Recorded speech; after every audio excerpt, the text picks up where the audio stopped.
হচ্ছে পুরো মার্কেট। এখানে তোমরা আরো সব ধরনের ফল পাওয়া যায়।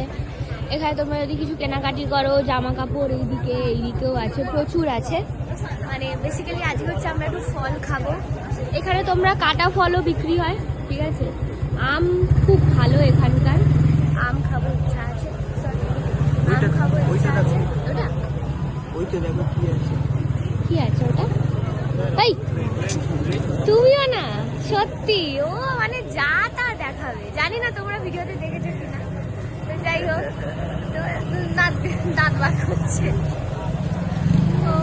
তো এখানে অনেক ফল। এখানে ডাব আমরা খেয়েছি, ডাব আমরা 200 টাকা দিয়ে ডাব খেয়েছি, আমার বড্ড গায়ে লেগেছে। বা এখানে সব থেকে সস্তা কাদের জন্য জানো? ইন্ডিয়ানদের জন্য নয়, ইউরোপিয়ানদের জন্য। মানে যাদের ডলারে কারেন্সি আছে, তাই না বলো?